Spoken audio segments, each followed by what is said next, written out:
Halo, jadi kali ini kita kedatangan dua tamu istimewa. Pertama ada Darren James Hendarto Yes. dan juga ada Frederick Frank. Stewart Polani. Halo, halo, halo. Nah, sebelum kita masuk ke materi kita kali ini, gue pengen nanya dulu nih. Kalian kan udah jadi siswa SMA Trinitas selama mau 3 tahun nih, Ya. udah mau lulus. Nah, gimana sih kesan kalian sekolah di SMA Trinitas? Boleh Jaren dulu. Kalau gua sendiri sih kesan selama belajar di SMA Trinitas ya lumayan seru, ada banyak kegiatan ini itu, terus yang terutama kalau misalnya mau membangun diri gua sendiri itu tempat yang nyaman. Kalau dari Erik gimana? Ya sama sih, kalau kata gue juga udah enak sih, lingkungannya udah mendukung gitu. Kalau mau belajar kayak kita bisa nanya-nanya gitu, misal nanya ke temen, nanya ke guru, soalnya emang enak lingkungannya gitu, santai lah ke bawahnya. Oke, jadi nah setelah kalian menyampaikan kesan kalian, nah kalian pernah nggak sih merasakan atau melihat atau mungkin melakukan tindakan-tindakan yang tidak dianjurkan gitu, misalnya kayak kekerasan, pembulian, perundungan gitu. Kalau dari Erik gimana? Sebenarnya kalau melakukan tuh ya pasti nggak pernah dong melakukan mah, cuman kalau melihat pernah. Dulu kayak teman saya tuh pernah sempat sampai dicekek gitu sama orang sekolah juga. Sama orang sekolah juga. Oke. Kalau dari Jaren gimana? Kalau gua pernah sebenarnya nggak ngeliat sih, lebih ke dengar soalnya di kelas sebelah waktu itu. Jadi itu ada 2 orang yang berantem sampai dipukul, luka, dan itu nggak sengaja kena satu lagi orang. Jadi Ujung-ujungnya pukul. ya sampai dibawa ke rumah sakit kalau si korbannya itu. Oke. Nah, dari 2 hal itu termasuk dalam radikalisme. Gitu. Iya. Nah, radikalisme itu sebagai suatu bentuk perubahan dalam standar sosial, ideologi, dan juga politik, terutama dengan cara yang ekstrim. Artinya tuh dengan cara yang misalnya memaksa atau mengintimidasi, pokoknya yang negatif-negatif lah. Nah, hal-hal tersebut itu termasuk dalam radikalisme di dalam pendidikan gitu. Nah, di sini kita bisa melihat beberapa data terjadinya radikalisme di dalam Indonesia, terutama di bidang pendidikan. Nah, di sini ada data berdasarkan Badan Nasional Penanggulangan Terorisme atau BNPT. Di sini tertulis bahwa setidaknya ada 10 kampus gitu di Indonesia yang terpapar paham radikal. Tapi kalau 10 kampus di Indonesia itu kan Sedikit lah ya, banget ya. Gitu. Apalagi kan banyak, ada ratusan kampus, Iya, banyak ribuan. ya. Tetapi kan 10 kampus ini tuh yang ketahuan aja. Mungkin kalau yang nggak ketahuan masih banyak gitu ya. Aslinya banyak yang nggak ketahuan. Iya. Dan juga di sini di tahun 2015 dan tahun 2018 Densus 88 itu menangkap 24 mahasiswa yang terhadap gerakan radikal. Jadi mereka itu yang melakukan aksi-aksi radikal seperti perundungan, pembulian, bahkan kekerasan. Dan itu juga ada yang sampai menimbulkan kehilangan nyawa gitu, karena memang saking ekstrimnya. Nah, di sini juga pada tahun 2010 sampai 2014 tercatat sekitar 21 juta lebih kasus kekerasan di lembaga pendidikan, yang artinya ya radikalisme dalam pendidikan ini terjadinya udah lama, maksudnya di tahun udah banyak juga. Apalagi sampai 21 juta itu kan ya sangat banyak dibandingkan tadi cuma 10 kampus doang gitu. Nah, yang terbaru ini ada di Oktober 2022 dan ini tuh yang ketahuan gitu ya. Ada guru berinisial AR di Kabupaten Sumeneb, dan dia itu ditangkap karena melakukan kekerasan pada siswanya, dipukuli, bahkan ada yang dicabuli juga. Nah, ini tuh padahal dia tuh selain jadi guru, jadi kepala sekolah juga gitu di sekolahnya. Jadi ya ternyata bukan siswa doang yang bisa melakukan aksi tersebut, ternyata guru terhadap siswa juga bisa. Dan sekali lagi ini tuh yang ketahuan aja, bisa aja masih ada yang ketahuan dan mungkin masih terjadi sampai sekarang gitu. Nah, setelah tadi udah diperlihatkan data radikalisme di dalam pendidikan, nah menurut kalian apa sih latar belakangnya atau kenapa sih bisa terjadi gitu? Bisa dari Erik dulu. Ya mungkin hal-hal itu tuh bisa terjadi ya karena pengaruh dari lingkungan gitu. Orang tuh mungkin pengen terlihat keren, jadi mengintimidasi orang-orang di sekitarnya gitu. Kalau dari Jared gimana? Bisa jadi selain dari lingkungan sekolahnya sendiri, bisa jadi juga dari lingkungan di luar sekolah. Kayak misalnya dari rumah, orang tua yang mungkin tidak bertanggung jawab dengan benar dalam mendidik anaknya, bisa jadi itu alasan kenapa di sekolah anaknya itu tidak berperilaku dengan benar. Bisa jadi juga gara-gara anaknya itu takut ketinggalan zaman, jadi FOMO kan, ikut-ikutan teman yang lain tanpa tahu kalau itu tuh benar atau salah sebenarnya. Berarti itu tuh termasuk dalam di lingkungan sistem pendidikan, sehingga terutama berarti di luar ya berarti ya? Ada di luar juga ada sistem dampaknya. Nah, di sini kalau misalnya doktrin agama atau ajaran agama menurut kalian itu berpengaruh nggak ya ke pengembangan karakter seseorang gitu dalam memicu terjadinya radikalisme dalam pendidikan? Kalau dari gimana? Kalau misalnya pengajaran agama sendiri, pastinya ya nggak ada agama yang ngajarin lu harus mukulin ini orang kalau misalnya dia salah, ya nggak mungkin. Iya, nggak mungkin. Kayak gitu. Ya jadi kalau kata gue sih lebih ke interpretasinya sendiri dari orang yang menerima pengajaran tersebut. Kalau misalnya dia salah menginterpretasi, ya bisa jadi ya Salah bener lah ya. Penafsiran aja gitu. Jadi emang ada pengaruh dari diri sendiri juga kalau gitu ya. Berarti ya agama mah nggak salah dong ya. Enggak. Cuman dari gimana seseorang itu menanggapi ajaran tersebut gitu ya. Ya, terus kalau pengaruhnya ke sekolah sih sebenarnya nggak ada sih. Nggak ada ya. Atau ya paling juga kalau ada agama yang mendominasi gitu ya, paling dari situ sih bisa terjadi bullying kan, karena adanya perbedaan gitu. Nah, kalau misalnya di dalam kondisi sosial dan ekonomi, menurut kalian tuh berpengaruh juga nggak ke dalam memicu terjadinya radikalisme ini? Sebenarnya kalau dari apa tadi tuh Kondisi sosial nggak terlalu sih ya, tapi lebih ke kayak jabatan gitu ya. Kalau jabatan ngaruh. Misalnya ya lu jabatannya lebih tinggi gitu, jadi kayak maksain pemikiran lu gitu ke bawahan lu. Jadi kayak lu di bawah gua, jadi lu harus ikutin kata-kata gua. Iya, benar-benar kayak maksa gitu ya. Yang di bawah tuh kayak nggak bisa berpendapat. Jadi sebenarnya bukan gara-gara kondisi ekonominya, tapi gara-gara jabatannya, dan kebetulan kan jabatan tuh berhubungan sama ekonomi juga. Kondisi ekonomi.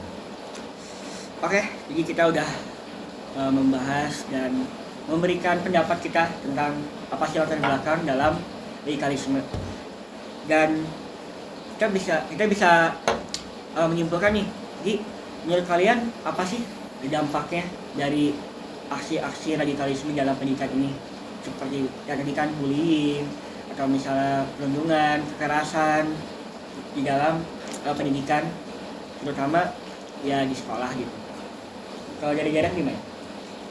Kayak yang tadi Freya udah sebutin ya, kayak ada bullying, ada perundungan, itu bullying, terus ada kekerasan. Mungkin gue mau nambahin juga sebenarnya kalau kata gue radikalisme itu juga bisa berdampak pada pelanggaran aturan sekolah. Kayak yang tadi gue udah sebutin, itu pengen ikut-ikutan kan, yang namanya FOMO itu pengen ikut-ikutan. Bisa jadi seorang murid itu ikut-ikutan temannya yang nge-vape. Itu sebenarnya ada loh di sekolah. Oh, ada. Di WC itu sebenarnya lumayan banyak. Iya. Masuk ke WC itu bau-bau vape gitu sebenarnya ada. Oh gitu. Kalau Erik pernah ini nggak? Enggak sih, nggak pernah dong. Nggak pernah. Enggak. Tapi sebagai saksi ya. sebagai saksi. Kita ya pernah sih kalau masuk mah emang kecium. Kecium. Emang pernah lihat juga. Oke. Nah, jadi berarti sekolah itu seharusnya menjadi lingkungan belajar yang kondusif ya buat kita. Tapi karena adanya aksi-aksi ini, jadi orang-orang tuh kayak apa ya, terganggu dan mungkin takut gitu untuk mengembangkan diri dan ya untuk mengembangkan diri gitu ya. Nah, terus mau belajar yang menyenangkan. Nah, berarti kan nilai-nilai pendidikan juga tergeser ya karena adanya radikalisme ini. Berarti terjadi penurunan nilai-nilai moral gitu ya antara siswa ataupun guru. Jadi dan itu juga melanggar nilai-nilai Pancasila juga ya, terutama dalam hal menghormati dan menghargai sesama. Karena kan apalagi kekerasan juga kan nggak boleh ya, seharusnya. Jadi ya ternyata dampak dari radikalisme ini sangat luas. Nah, itu kan dari sisi fisiknya atau secara kasat mata. Nah, kalau dari sisi psikologisnya gimana kira-kira? Ya, kalau dari misalnya kalau ada orang yang dibully gitu ya, pastinya itu kan pertama pasti dia sedih dong, dia dibully, jadi ini pasti nggak mau menyampaikan pendapat karena dia pasti merasa takut gitu, terintimidasi sama orang yang ngebully dia. Terus kan radikalisme juga dia kayak memaksakan sebuah pendapat gitu. Ya berarti sama, jadi orang nggak berani berpendapat lah, akhirnya ya makin susah untuk demokrasi. Orang kan jadi nggak mau berpendapat dan yang ikut-ikut orang lah jadinya pendapatnya. Jadi ujung-ujungnya juga berpengaruh ke masa depannya ya sebenarnya. Luas banget ya. Oke, jadi setelah kita berbagi tentang apa sih dampak yang bisa terjadi gitu ya, dan itu juga bukan ke individu doang, tapi ke orang lain dan sekitarnya juga bisa terdampak gitu. Nah, jadi setelah kita udah kita memberikan pendapat, apa sih pandangan kalian kalau misalnya ternyata aksi-aksi ini tuh masih terjadi di pendidikan kita, atau mungkin di Indonesia nih ternyata masih terjadi sampai sekarang ini. Menurut kalian apa sih gitu pandangan kalian terhadap masalah ini? Kalau dari Jaren dulu. Kalau gua mungkin bisa dilihat dari dua sudut pandang ya. Pertama, sudut pandang pelaku dari si radikalisme itu, misalnya kayak murid-murid yang bandel, yang suka mempengaruhi yang lain buat ngelakuin hal yang buruk, yang ngebully, itu pasti kedepannya juga bakal jadi orang yang bakal ngelakuin hal yang sama atau bahkan lebih buruk lagi. Bisa berpotensi jadi kriminal dan lain-lain. Kalau misalnya korban dari perilaku radikalisme ya tadi juga udah disebutin ya, dampak psikologisnya itu kena mental lah. Di masa depan dia jadi takut, suka terintimidasi ya, gitu. Jadi kayak nggak berani menyampaikan pendapat ya, kerusakan moral kayak gitulah. Atau bahkan bisa jadi juga si korbannya bakal jadi pelaku. Iya, bisa aja di masa depan. Masa depan. Bisa aja. Saling apa ya? Karena dia merasakan, dia pengen orang lain merasakan juga gitu ya. Iya. Bisa jadi ke keluarganya, ke kerjanya. Jadi ada perubahan apa ya? Perubahan karakter gitu ya. Iya. Dari yang baik jadi buruk. Oke, ini karena kita udah lumayan lama membahas ini, boleh disantap dulu makanannya. Wow. Silakan disantap dulu ya. Terima kasih ya. Jadi ternyata radikalisme di dalam pendidikan ini sering terjadi, tetapi kita tuh nggak sadar aja gitu ya. Karena mungkin kita nggak ngerasain, atau mungkin kita melakukan tetapi kita nggak tahu aja ternyata orang lain itu wah dampaknya tuh kena banget gitu ke kita. Jadi ya ternyata mungkin di SMA Trinitas tidak ada ya, Iya, atau mungkin tidak ada. sangat-sangat jarang gitu ya. Tapi kan kita tidak tahu di sekolah-sekolah lain, terutama yang memang apa ya kurang diperhatikan gitu ya sama pemerintah, atau mungkin kurangnya akses pendidikan juga ya membuat karakter seseorang itu ya kurang baik gitu.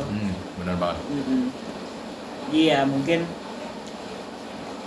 ternyata masih ada aja gitu ya aksi-aksi ini, dan memang harus diselesaikan gitu ya, memang harus Ya ditangani. pastinya dong. Tapi kan kita lihat dari data tersebut masih banyak lah ya. dari 2010 kan sudah terjadi nih, atau mungkin sebelum 2010 sudah terjadi, dan menurut saya sih masih sampai sekarang pun masih ada gitu ya.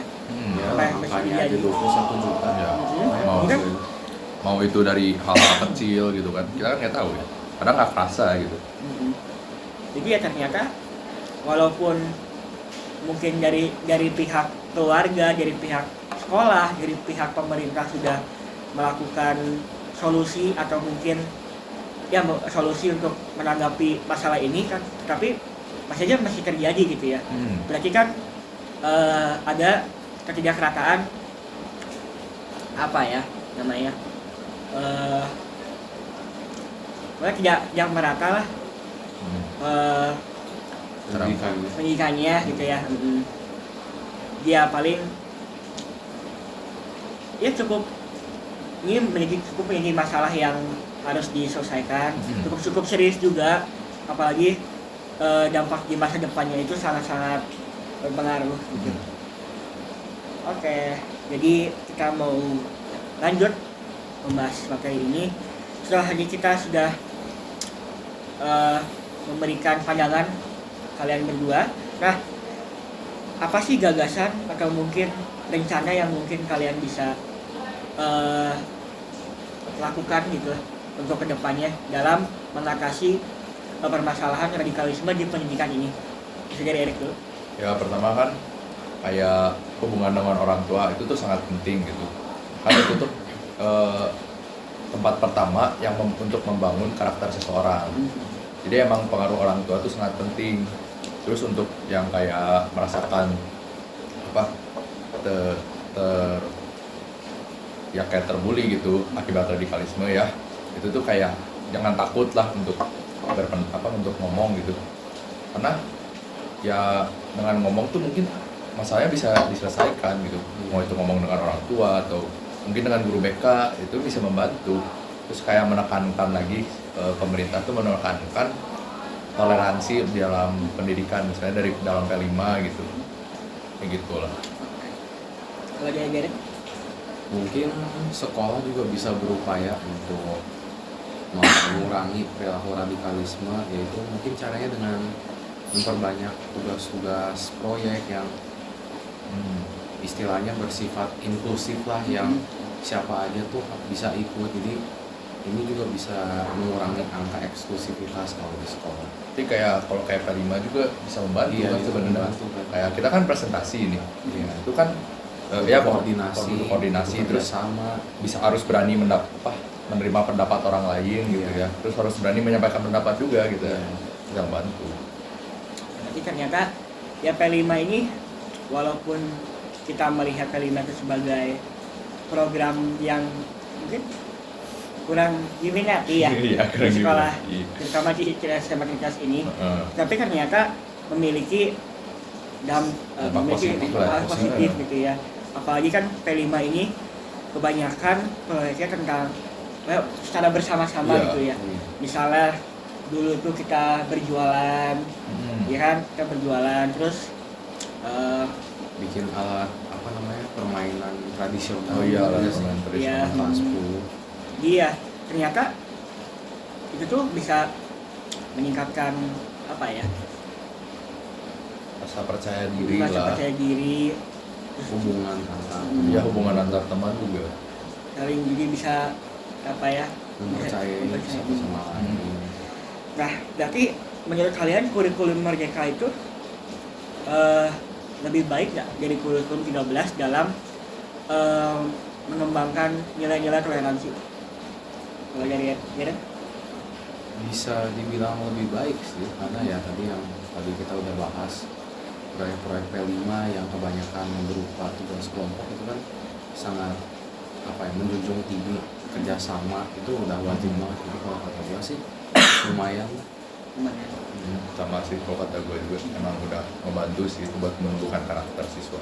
Daripada kurikulum 13 yang lebih banyak itu ya tugas individu Iya. biasanya. Terus tadi juga dimention ya, kalau misalnya peran guru BK itu sangat penting dalam membantu seorang siswa. Mungkin Iya. kalau misalnya ada masalah atau ada apa, jadi guru BK itu sebagai orang tua kedua lah, bisa dibilang sebagai orang tua kedua.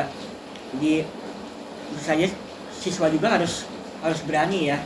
Kan kebanyakan kenapa siswa-siswa kadang nggak mau bercerita ke guru BK tuh takutnya mungkin takut disebar ceritanya, Iya. takut malah jadi obrolan para guru gitu kan. Iya, Kan bisa jadi Iya. ya mungkin itu menjadi salah satu alasan kenapa orang-orang mungkin Nggak di berani. SMA Trinitas ada ya yang mungkin mengalami, bisa jadi tapi mungkin nggak mau cerita, malah memendam, dan itu kan nggak baik ya. Nggak bagus. Bisa jadi kan seperti yang Darren bilang, bisa jadi di masa depan malah berubah dan Iya. pengen melakukan hal yang mereka rasakan gitu ya. Buat wisdom dan Nah, berarti di sini peran orang tua juga menjadi yang paling penting gitu ya.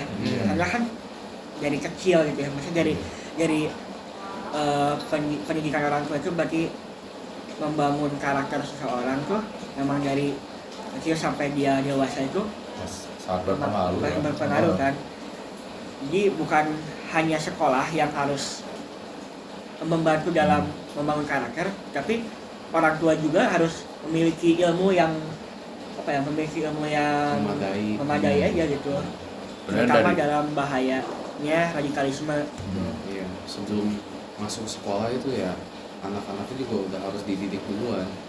Jadi jangan diserahin semua tugasnya itu ke sekolah. Terus sama pengaruh negara juga sebenarnya bisa berpengaruh tuh, kayak mereka bikin poster gitu ya tentang akibat-akibatnya dari radikalisme itu apa. Itu sebenarnya bisa berpengaruh juga. Berarti ya kita harus memperbanyak kampanye aja ya. Iya. Buat mempromosi. Tentang apa ya bahayanya lah, bahayanya radikalisme ini. Iya. Nah, berarti kampanye tadi itu berguna untuk meningkatkan kesadaran masyarakat, karena memang hal radikalisme ini walaupun dalam pendidikan mungkin tidak terlalu ekstrim, tidak terlalu banyak juga, tapi dampaknya itu sangat besar gitu bisa ya. jadi besar gitu ke depannya. Masyarakat luas itu udah pasti lebih gede. Iya. Dan ya berarti guru BK juga berarti harusnya apa ya, mengawasi juga, karena misalnya mungkin anak-anaknya kan mungkin bisa kelihatan sih ya kalau yang mengalami gitu. harusnya iya, dan guru BK juga harusnya kayak apa ya, marahi siswanya kayak mau bercerita atau apa. Dan menurut kalian ya SMA Trinitas bagaimana peran guru BK sudah baik belum? Sebenarnya ya udah baik sih. Sebenarnya ini ya, Tapi ya masalahnya lebih ke murid-muridnya Iya. ya, mungkin rasa takut sih. bakal disebar lah ceritanya, bakal ketahuan kalau misalnya dia habis curhat. Jadi emang ya sih tergantung orangnya juga itu. tergantung Kalau siswanya guru ya. BK-nya mah mereka tinggal menanggapi aja. Udah open mereka. Udah open. Tinggal menanggapi kalau misalnya memang ada siswa yang cerita. Iya. Dan berarti terakhir nih, kita tuh tetap harus namanya evaluasi diri lah ya. Harus walaupun kita kan pasti merasakan ya, kalau misalnya memang merasakan atau mengalami kan kita harus ya evaluasi diri lah, yang merefleksikan diri apa sih yang harus misalnya dilakukan, gimana caranya, dan ternyata ya solusinya udah ada di depan mata gitu ya, udah banyak gitu. Dan kalau dipendam terus kan apa ya. Oke, jadi mungkin yang bisa kita simpulkan dari pembicaraan kita kali ini bahwa radikalisme pendidikan itu terutamanya disebabkan karena lingkungan, jadi faktor lingkungan. Jadi walaupun faktor individu juga penting, ternyata faktor lingkungan itu sangat berpengaruh karena mungkin tadi kan FOMO ya ikut-ikutan gitu.